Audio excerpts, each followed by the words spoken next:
तो वो उनसे दूध ले लेता था और उनको अनाज बदले में दे देता था, यानी कि वस्तु के बदले वस्तु ले ली जाती थी। लेकिन आज के टाइम में ऐसा कुछ नहीं होता, सब कुछ पैसे पर डिपेंड हो गया है। पैसा है तो सब कुछ है, नहीं तो कुछ भी नहीं है। सामाजिक ढांचा। ऋग्वैदिक काल का सामाजिक ढांचा, यह एक ग्रामीण और जन आधारित समाज था। ऋग्वैदिक काल में ग्रामीण जन आधारित समाज था जहाँ लोग जन नामक जनजातीय समूहों में विभाजित थे। राजन जनजातीय समूह का प्रमुख मुखिया होता था, जो किसी एक क्षेत्र का शासक नहीं बल्कि एक नेता और रक्षक होता था। यानी कि राजन जो होता था वो एक मुखिया होता था, शासक नहीं होता था, वो एक नेता और एक रक्षक की तरह कार्य करता था। पुरुष सूक्त में 4 वर्णों ब्राह्मण, क्षत्रिय, वैश्य, शूद्र की उत्पत्ति का वर्णन है। यानी कि जातियों में विभाजित नहीं था उस समय समाज, वर्णों में विभाजित था। ब्राह्मण, अक्षत्रिय, वैश्य और शूद्र की उत्पत्ति का वर्णन है, जो इस काल में वर्ण व्यवस्था की शुरुआती संकेत देते हैं। धार्मिक जीवन। ऋग्वैदिक काल का धार्मिक जीवन। ऋग्वेद में विभिन्न देवी देवताओं की प्रार्थना और स्तुति की गई है। यज्ञ और मंत्रों का जाप किया जाता था और सोम और सुरा जैसे पेय पदार्थों का प्रचलन था।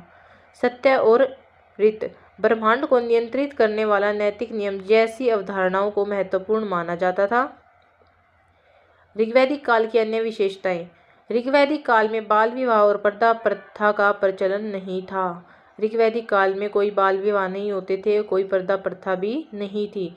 स्त्रियों को शिक्षा का अधिकार था और कुछ विदुषी महिलाएं भी थी, जैसे लोपामुद्रा, घोषा और अपाला। ठीक है। विवाह में दहेज प्रथा का भी कोई प्रचलन नहीं था, हालांकि वहतुन नामक उपहार का उल्लेख मिलता है। यानी कि विवाह में उपहार दिए जाते थे, लेकिन दहेज का कोई प्रचलन नहीं था। दास प्रथा प्रचलित थी, लेकिन इसका स्वरूप प्राचीन यूनान और रोम से भिन्न है। यानी कि ऋग्वैदिक काल में दास प्रथा प्रचलित थी, लेकिन इसका स्वरूप प्राचीन यूनान और रोम प्रथा से भिन्न था।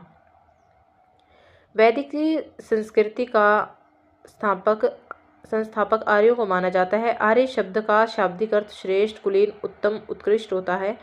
वैदिक संस्कृति को विद्वानों ने इतिहास में आद्य ऐतिहासिक काल के अंतर्गत रखा है। ठीक है।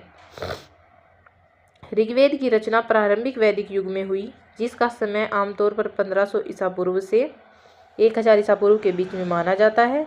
यह हिंदू धर्म के सबसे प्राचीन पवित्र ग्रंथों में से एक है और इसकी रचना प्राचीन भारत, अब के भारत और पाकिस्तान के पंजाब क्षेत्र में हुई थी। ऋग्वैदिक काल की जो वर्तमान में पंजाब क्षेत्र है वहाँ पर हुई थी।